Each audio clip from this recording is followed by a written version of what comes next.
Huge Persona 3 spoiler warning. I will be making references to the entirety of the base game and the answer in this video. Also, for simplicity's sake, I will be referring to the MC as Makoto Yuki, just so you know.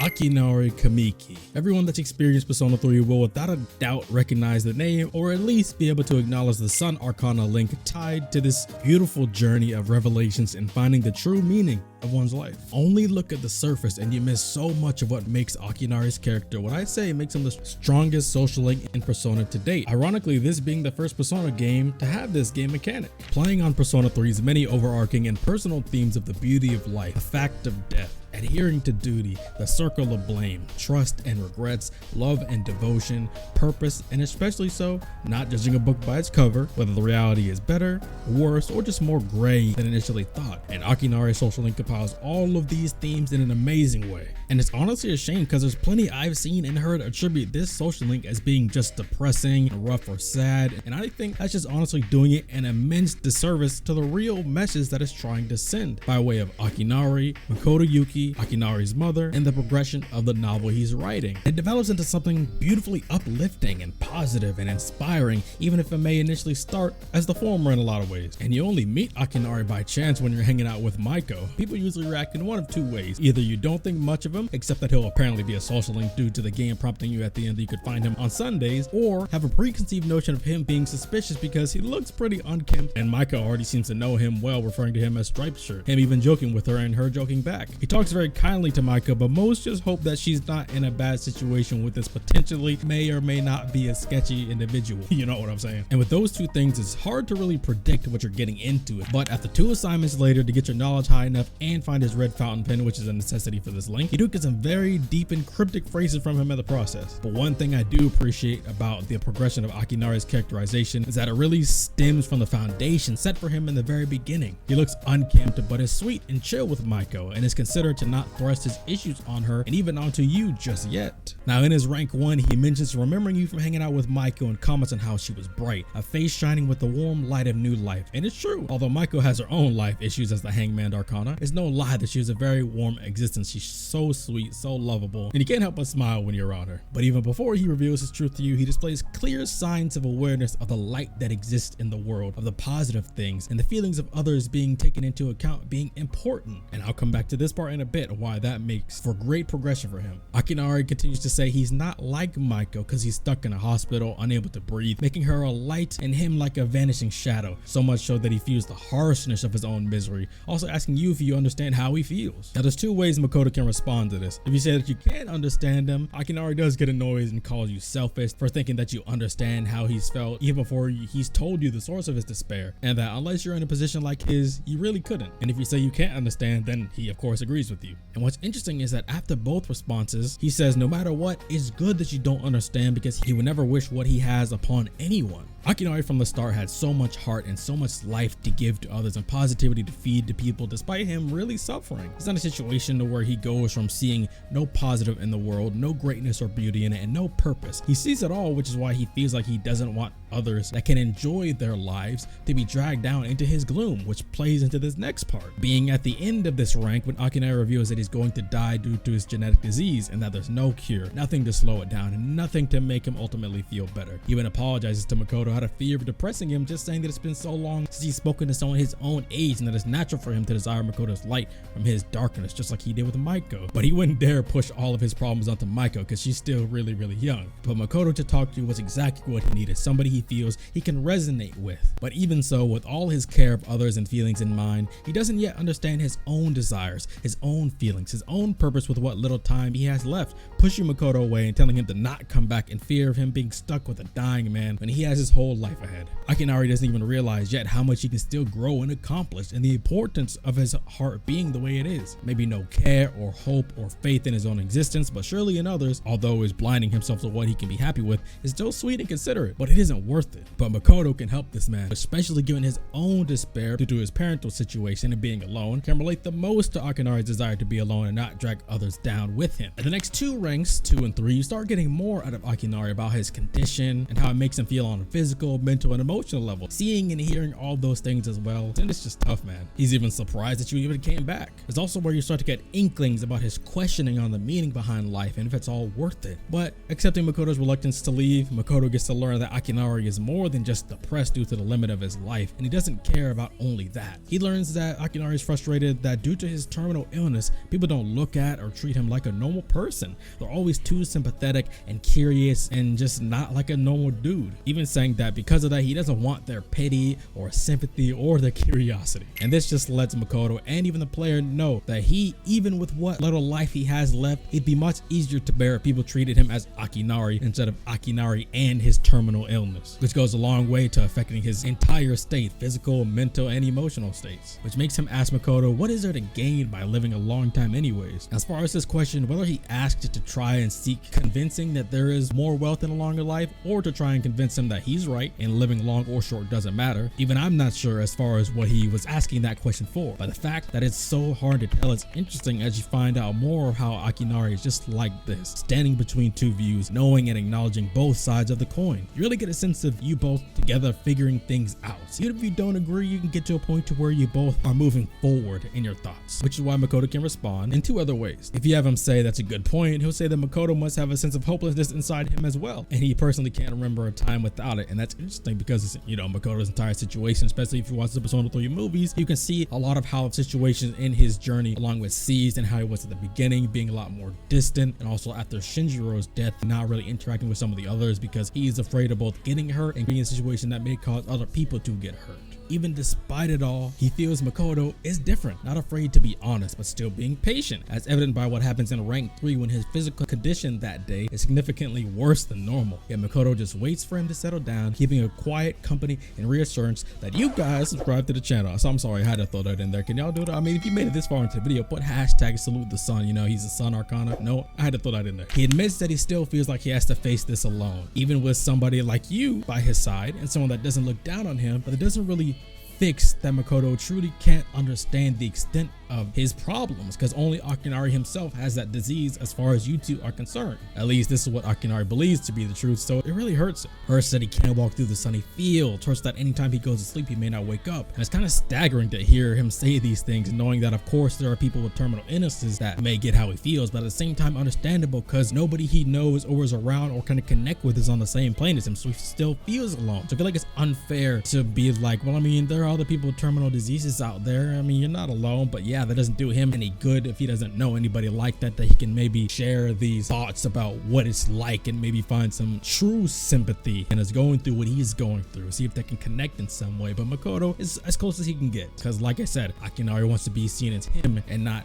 him and that disease. Even if he just wishes he could run away but can't because his body is too weak, he doesn't wish it onto others. And one thing that's interesting about that aspect is that this is different from Yukari's situation with her dad during the Yakushima trip. After seeing the doctor reporting that Akusuki made, she thought her dad was at fault for it all now, frustrated over believing in him for all these years, being the reason she joined C's to find out the truth about what happened. But she still makes this comment about why her father and not Mitsuru's, because to her, and according to Mitsuru's father, he's just as responsible. So she still wishes she had a chance with him like Mitsuru does with her father, even if little do they know Mitsuru does end up losing her father too later on. Now Akinari, although feeling alone, never once entertained a thought like that, which I find the conscience very much interesting and respectable for Akinari's character still being in a similar age range as us, including Yukari and Mitsuru. Even if Yukari was in a weaker state of mind, the fact that she still even said that even if she didn't really mean it, it goes a long way for how strong Akinari is to not even have that leave his lips. I know it's useless to compare suffering, but it's not wrong that Akinari, even with all he's felt and still feeling, is strong enough to retain his consideration and compassion to an amazing degree, more than Yukari was. And the more I went through his social link, the more I began to respect him and see the light he was actually shining. He just doesn't realize he was, just like Makoto and Maiko. Rank 3 ends with him asking you not to leave yet. He wants to not feel alone for just a bit longer. Makoto can respond with either you don't need to worry or try not to talk so much. Say the latter and he'll say he knows, but but he wants to. He really doesn't want to be held back any longer now that he really has a chance to grasp onto somebody he can truly confide in. Now these whole two ranks and the upcoming two, being 4 and 5, really hit home with one of Persona 3's major themes being the circle of blame, however handled with respect to the characters involved and what the result is. Akinari, unlike many characters in Persona 3, get lost in the circle of blame, either blaming others for their problems, thinking that if they get rid of that one variable that all of their issues will be fixed, or blaming themselves and then getting drowned in feelings of misery and inadequacy, having to get pulled out of it. Characters mainly coming to mind are Shinjiro, Ken, Mitsuru, people like them. And then Akinari, who questions his pain, who resents his body and suffering, but never truly blames anyone.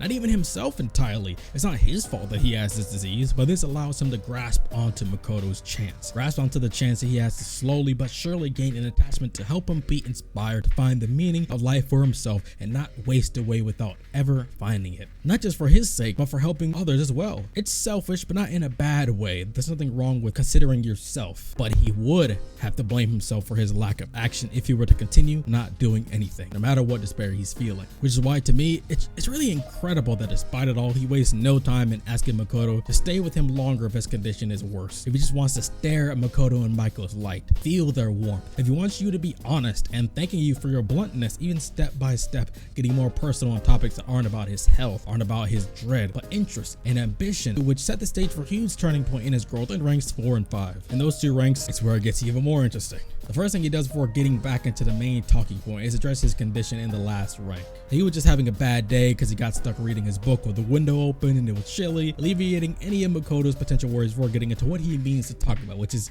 very sweet of him. But he's past this now. He wants to get more involved and pursue something real even in his dwindling time, not wanting to sacrifice it anymore. So he asked Makoto a random question: if he reads any books. And if you say you do, then he becomes glad that you have something in common. Even the little things can make such value for a person. This lets him be able to comfortably voice his favorite escape from his dread, that being the world of books, because he can get lost in those individual worlds. Hesitantly, he does ask if you read these books to the end, and if you say you stop if it gets boring, this is when he gets onto a new page. He said he also doesn't read endings, but the reasons probably being different. He reveals that this reason is because he gets so caught up in the escape from reality, so invested because he wants to escape, that he finishes the book so quickly, but always stops when it gets to the end, so it never really finishes, because when the story is over, that's it. He'll feel stuck and alone in this room again, feeling like he's unable to escape his fate, and that world is finished and he's just back in his own. And that statement from him hit hard, man. But then he reveals that stories about hope and heroism are his favorites, so that hopefully if he decides to finish, he'll be happy at the end when he comes back to the bench and discuss them. To me, this is heavy foreshadowing on the path of his link in this game, but also how he's beginning to realize how he feels about his own life. Up to this point, he gets so lost in the escape that he's almost afraid of the endings of the books. To me, it seems like a one-to-one reference for hinting at his own lifespan, as proven by further ranks in the link. And right now, he isn't ready to die. He still has things he wants to accomplish, that he isn't ready for the end. But when it is his time, he hopes he's able to be happy enough to accept his death, and especially when he returns to the bench with Makoto for one final time. At the end, he says time is ruthless, that he hopes you two have another chance to talk. That being in rank 5, which takes it back to Akinari's condition being worse than normal once again, but this time it's because he never went to sleep. And after affirming some of his thoughts, he read all through the night,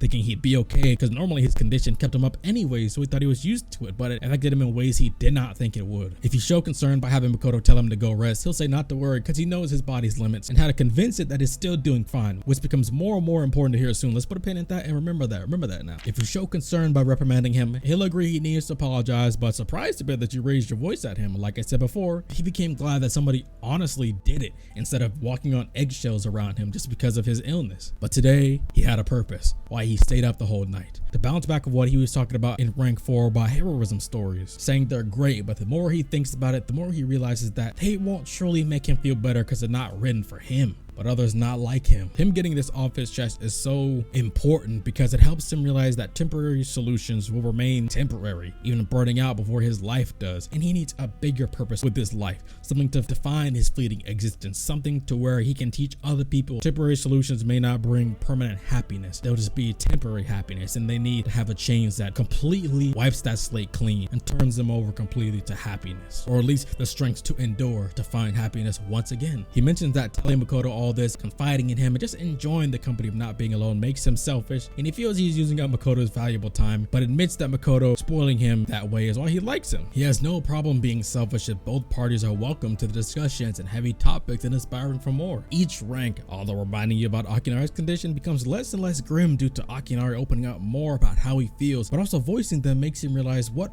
really actually matters. He loves hopeful and heroic stories, but dislikes reading the endings of those or others because he fears the ending. He needs something more. And the ranks 5 to 10, the entire pace changes from him unraveling this discovery into fully sending, acknowledging, working towards, and giving everything he has to find that purpose, that goal, that true happiness, that true definition of his sense of self. Because in order to realize these things, sometimes all it takes is a good listener. Rank 6 is where Akinari first picks Makoto's brain completely unexpectedly with no context on how he feels about a pink alligator. Say it's cool and he'll say he thought so too, we understand. Say what? And he'll apologize and he was just thinking about something. This option not really going how you think. I definitely didn't envision he would think I meant to end in negative. Say what way, I'm sorry Akinari. But now after everything previously said, he can finally comfortably reveal his big goal, something he's been working on the down low. He's writing a story, and it honestly fits exactly how children's books and media goes when you actually get to hear the full thing. A story that on the surface is very innocent looking and childlike, but actually is really deep in either a real way that children won't really get at first, or if they do, still has a strong positive message, or it's just really dark. Because there are some shows where the target audience is kids to where the kids can enjoy it, but they may not fully understand it until they rewatch it when they're older, or if it's something that makes them understand these concepts in a way that's really digestible. Shout out to Avatar: The Last Airbender. The story so far is one of a pink alligator and a flightless bird taking solace in each other's difficulties, becoming the first friend one another's had. The bird not being a bird and the alligator both having struggles with hunting because of his color, but also being ridiculed because of his color. Say it sounds interesting and he'll reply, really? I've never written a story before and I'm kind of afraid it's gonna suck, but I'm writing it for myself, so that's what matters. Maybe I'll show you the entire novel someday. What caught my eye is that at this point, his novel is still something that he's writing for himself as a way to uncover what he's lacking and so on and so forth. He wants it to still be good so it is still able to impact himself in an interesting story to read, as one's creative works should be able to do. Especially me in this video, God Lord.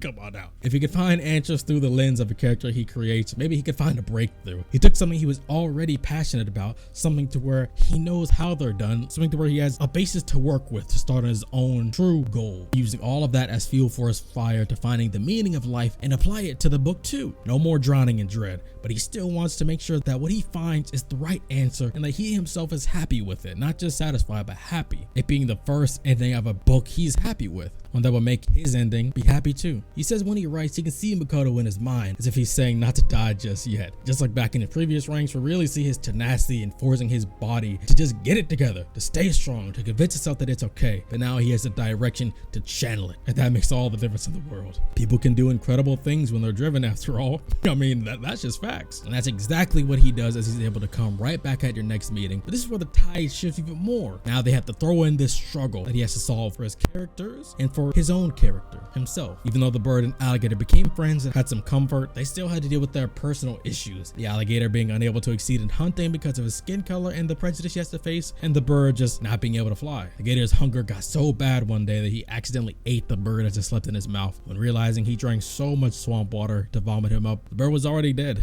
The gator became so depressed that it couldn't eat. And at this point, you're like, dang, it may seem really grim, but the story so far really makes a nice point out of two beings with unfortunate circumstances becoming friends and easing one another's pain. But even if some unfortunate circumstances coming to pass, what is the answer to such an experience? How do you carry that? How do you bounce back? We'll get the answer as Akinari continues his book. Like Akinari says, he always felt all he could bring was hopelessness, but maybe, just maybe, and then he cuts it off there. So he clearly plans on making something hopeful for people in the end, because now he has that doubt about his hopelessness. He's like, oh, I thought all I could be was hopeless, but is this a chance? But afterwards, he admits to lying about writing a diary, and it was actually his will, a will that before he couldn't face the reality and was essentially screaming curses into his notebook. But now he's using that same exact notebook to write this story, and even if the story doesn't come out good, it'll still contain things he's learned during his short life, which can go a long way. And the main reason he started it, after all, is because of meeting Makoto. So he wants us to make sure we read it no matter what. And he ends off saying he wants a good ending but can't decide, doesn't have much time to spare. His love and devotion to his new purpose, desiring to avoid having regrets by the time he dies, are 3 more big themes of Persona 3 that just show off completely at this point in his social link. Come on now. He's pushing honestly way more than he should, but he's happy and is passionate, which is exactly what he wants. There's nothing that can stop this man now, and I love it. When you really think Akinari is fully in control, when the positive vibes and hopefulness and faith and succeeding is all present, his condition comes back and looks exceptionally bad. So bad he needs more time to compose himself. Now you can stay at his side or just simply encourage him. He'll simply wave it off as a false alarm, and then something really alarming comes out of his mouth, or something that at least make you stop in your tracks for a quick second. And Makoto too. He admits to stopping taking his medicine, which is just wild and seemingly out of nowhere. But he then explains that it's fine because all it does is help with the pain and spasming, but it's not a fix. Similar to what he was able to realize before about the books, it may help, but it's not a full-on fix. And Makoto can give 2 different surprise responses that are really the same thing, but either way, he just knows that stopping may just be to his death, but his medicine makes him drowsy and his hands numb. And if they're numb, then he can't write. He doesn't know how long he has left. With the most determined look on his face, even on his face portrait, he says he has to finish this story. He has to. Even if it wasn't already clear, ever since, in my opinion, rank 3 and 4, I'd say, and especially 6 and forward, Akinari, although still terminal, has been nothing but sweet and hopeful and even inspiring in his determination, even showing out against these main Persona 3 characters. Like, they need to get their act together in comparison to him. He's had it hard his whole life like that. He's already gotten past the hardest part, being accepting the reality of death, which Persona 3 is big on that theme, but also what sprouts from it, how you cope with that, how you let it affect you, whether you fail or succeed in getting past that reality. And it's just, for me personally at least, it's hard for me just not to smile. And if I was Makoto, I couldn't possibly be mad at him for not taking his medicine at this point. His book is everything in finding the meaning of life for him, and maybe even others, for being able to fully accept and being satisfied with endings, including his own when it actually arrives, having no regrets whatsoever. I couldn't possibly deprive him of that dream. I wouldn't have the heart. It means too much, and I wouldn't want to either. I fully respect him having to do what he has to do, and I encourage it. It's nothing that can save him anyway, so you might as well completely finish your assignment. Finish what you have to do. He still reminds you that he hasn't finished because he hasn't really found the meaning of life yet, but he never stops trying. He gets lost in writing, erases it again, starts writing some more, erases it once more, but then doesn't know where to go next, and then repeats. But when you two talk, he starts to have this clearer picture of it all. And it can't just be me, right? But the more you progress, the more you see him holding fast to his conviction, the more you see his condition worsening, but him not faltering. You can't help but just be happy for the man going strong and finishing this book, and you can't help but want to stick it out with him to the end. Even Akinari says he hopes the two of you will get a little more time together even after that point, in which the sun starts setting and he hopes to see you again. Getting to rank 9, you can see Akinari's conviction getting proven even further with the move that's even higher and stopping taking his medicine. You're just like,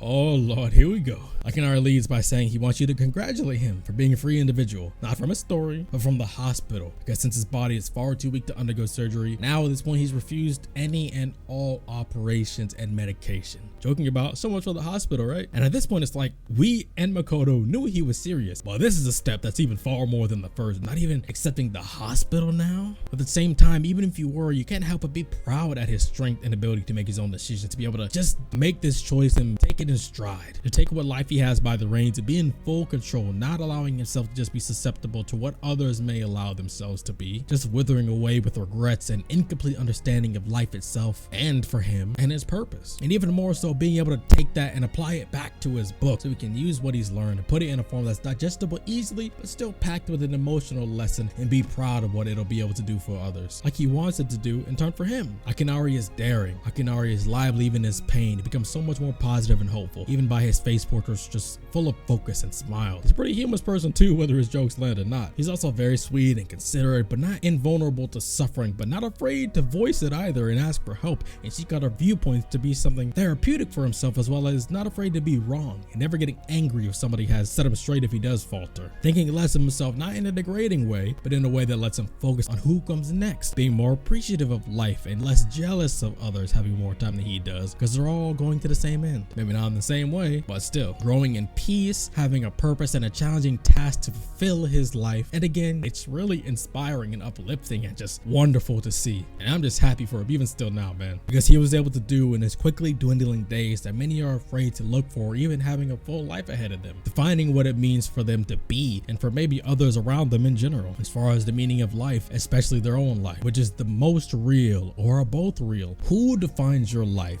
You, those you impact, or both? At rank 10, he comes just to that destination. But with every journey, there is an ending. It's really just a nice closing of the chapter of Akinari's life, his story being finished and Makoto and his relationship being tied off. He's finally finished the story, and even just from his speech and his face portraits and his character model's actions, you can tell he couldn't be more happy, he couldn't be more free. The alligator that accidentally ate his bird friend cried and cried for a very long time. The alligator was so sad that he drowned in his own tears, but then his tears became a beautiful lake around which grew beautiful flowers and a tree with delicious fruit. And the other animals in the forest came there to often relax, but none of them knew that the alligator created it or that he was gone. The end. Just reading that ending, man, you can see exactly what message Akinari wanted to convey and see exactly how the entirety of it can be easily digested and received by younger kids, like, by the way, Nanako does in Persona 4 because she reads his book for school. Love that it got published, by the way. But also can be dug deeper into from an older or just more aware audience regardless of the age. Was the alligator's life unfortunate? Yes. Was it entirely bad? No. Even if by the end he didn't survive? Yes. But what the alligator left behind was something beautiful that many other wildlife and animals in general were able to grow and benefit and have their lives changed and better from, and just be able to survive from it. It makes all the difference. Through this, Akinari comes up with an answer that he's both happy with and believes wholeheartedly. But the meaning of life isn't something that he should worry about, but what others think of his life, or rather what he was able to do and how he was able to impact them. Well, this found out by you by the end of your life or not. Now, some may not agree about your life being defined by what others think, but the message that it's trying to send through Akinari was saying not that you should only judge yourself or think of your life meanings based on such a thing like what other people think about you. That is something that can't be controlled by you. How you live your life, how you behave, how you think, how you treat others, what you do in the long run and in the short run, how you feel for others, how you act on those feelings, your inner and outer strength, your legacy is all something that those around you are observing every single day.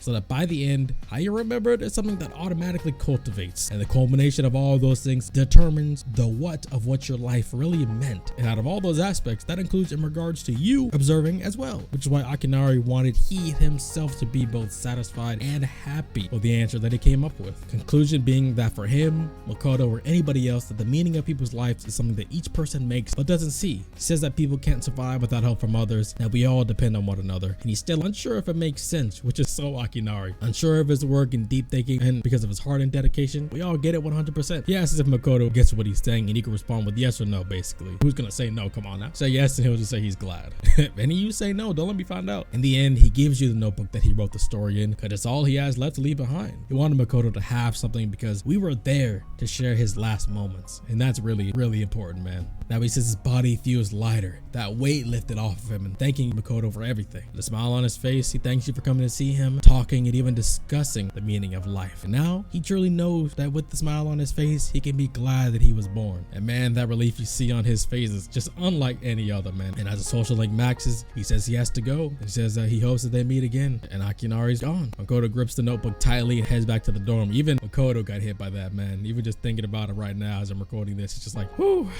What a guy. It sucks he's gone now, but at least to me, from the message he sent, it's just not just that it's hard to be sad, but you can't help but be happy for him. He was neck deep in sorrow and had a huge existential crisis, but from the very beginning with how he treated Maiko, you knew he had a good heart. You knew he was strong. Even if he didn't have his ambition to write his story or find the meaning of life yet, the potential was always there. But that extra push from Makoto set him on the right track fully, and he took it around with it. He had his eye on finding his happiness through his newfound purpose and what legacy he can leave behind that'll define what he was able to achieve by the end of his life. But what makes it especially potent is the post-Nyx max rank social link conversation, which is being able to meet his mother. Makoto meets Akinari's mother, saying it must be one of God's tricks meeting him there coincidentally on this day. It's Akinari's birthday today, March 3rd. He'd be 20. His mother stating that 19 years is far too short, not having the chance to make it to an adult yet. And his mother is as healthy as a horse, as she says. So this is really something that puts more into perspective just how long Akinari had to put up with what he had. You could assume that he probably had this ever since he was younger, but it doesn't explicitly say it. Getting this put out there now is like, whew. I love points in writing in these type of games to where a character can be improved upon through the lens of other characters when that character isn't even around. Going back to the theme on the circle of blame Persona 3 very prominently uses, what's interesting is that you find out that his mother actually blames herself for Akinari inheriting it, because she always had to wonder if he would wake up the next morning. And it's silly for her to blame herself because she never had the disease either, but it's understandable. But as the circle of blame goes, it's not always pretty or sensical or logical or even emotionally stable. But even more so, something that surprised her and me when I was here, that she reveals something about Akinari, about what he says near the end. He says, "I'm sorry that brought so much pain into your life, mother. I'm glad to have been given life. Thank you so much for the life you have given me." He apologizes for bringing his mother pain. That's not at all how his mother sees it. He doesn't blame anyone for him having the disease, but we find out that ironically so, even as strong as Akinari is, he does blame, heartwarmingly and heart-wrenchingly so, the pain brought into the mother on himself, when he doesn't realize the opposite, how much happiness he's actually brought her from the beginning. And that's why she's able to say that her son brought her a lot of joy too, holding his warm body in her arms for just after he was born, her tiny hands, that first smile, hearing him breathe easily at night. She says that every day she thanks for him being alive, and each of those days she found new joy in him. That cycle of blame occurring is always followed by the truth being revealed, whether it's stopped by the people involved or by time running out, and there being no choice but what's to come occurring, bringing about change and realizations and development and the connections lost for the people involved in general. So Akinari was pleasantly able to define his life, not just through the book he wrote about, but through his mother, through us, and I'm sure others that were in his life. She says now though she's so lonely and there's nothing she can do, but her boy gave her so much, even if he himself never realized it, calling back to his thoughts of the meaning of life being something that people make but don't see, but she just has to keep going, looking straight ahead, and that's how she really feels right now. She says, "I'll eat the finest foods, visit the most exotic places, everything my boy can never do. I'll have so many stories to tell him about the things I've done on that day when we meet again on the other side. If I didn't have that to look forward to, I don't know how I could go on." Now this is just, whoo. She has to give herself some sort of meaning to her life now. Experience all these things to give herself purpose for her son when she sees him again in heaven. Because without it, then what would she have? Who would she be? What would she be here for? She has to find that out for herself. Similar to just what Akinari had to do. But he didn't have a life ahead of him to do that for, but she does. Without Akinari's epiphany and growth to loving and appreciating the life he had up to his death through the experiences of his time with Makoto, it wouldn't have been nearly as clear to her how she would be able to go on with her life. The fact that he was so immovably satisfied and happy with his life at the end, moving ahead even with death in your sights. Unlike other characters in this game, it's because Persona 3 is usually about the death of somebody else they've been attached to that they've lost. This is about the loss of himself, but he didn't lose anything but his life. You may think, oh well, that's the biggest thing, but no, in Akinari's case it's not anymore. So his mother then brings up how Akinari started writing a fable when his condition worsened, but she never found the notebook when cleaning out his room, mentioning that Akinari said he was going to show it to Makoto first when he was done. And then when she asked why not her first, he laughed and said you'll be the second one to see it, mom. And it's interesting how he dies after reading you the story and giving you the notebook with a story in it, knowing that he told his mother this like it's like he knew or had complete faith that Makoto and his own mother would meet at some point and Makoto could show it to her. But what he knows was right at that bench. At first she doesn't realize that he finished the story, but to her surprise, Makoto tells her that he did, and he has the notebook and he heard the entire story from Akinari himself. She reveals how happy she is about that because her only regret was him not being able to finish his story. Now she can really move forward in life with no regrets, but also not forgetting everything her son was. And this is really fitting for Akinari's idea of the meaning of life, because his legacy is continuously shaping and defining the meaning of the life he had and the real strength of it and the impact it has on those still living, getting his own mother to be able to move forward now. If he didn't finish that story, who knows if she would be able to. And then she decides that Makoto should be the one to keep the notebook, and she'll wait for him to tell it to her himself when she sees him again in heaven when she dies. Beautiful, man.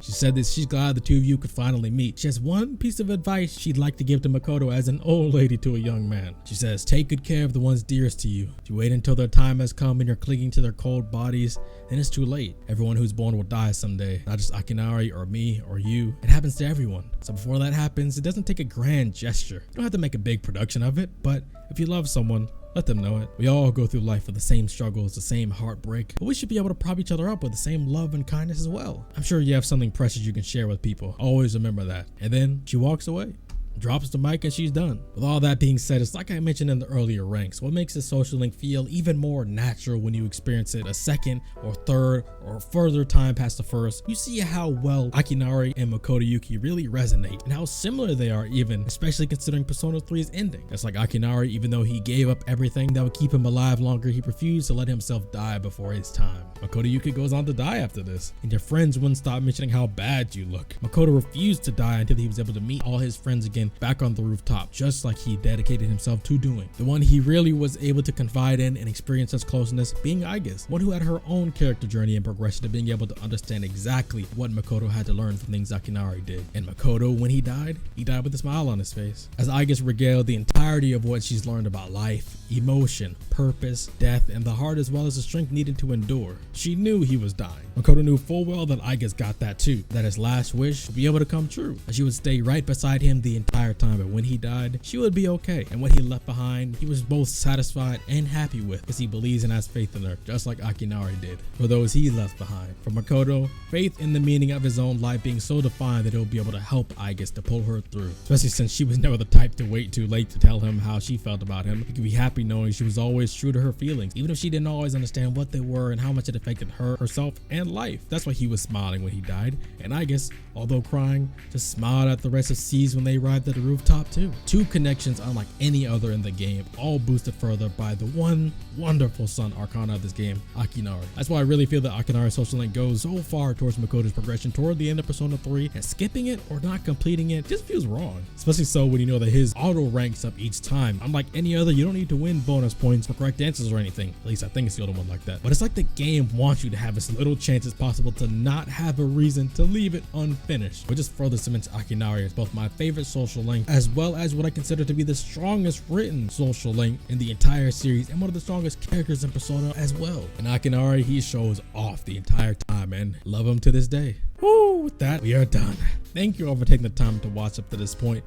Like, for real, this video came out long, but you're the GOAT. Don't forget what I said. Put the secret code #SaluteTheSun on your comments and let me know you made it that far and here. Or if you made it this far, put #SaluteTheSun too. Want to see more character dives in other series? Subscribe and hit that bell, boy. Again, if you stayed to the last marker and this point, yes, the next character dive will be on Aigis, and that's going to be an even bigger one, and definitely different from this due to her having a social link and her character being primarily interweaved with main story progression. So if that video entices you, hit that subscribe and hit the bell so you can stick around for more. Thank you all for checking out the video. Much love, and see you in the next one.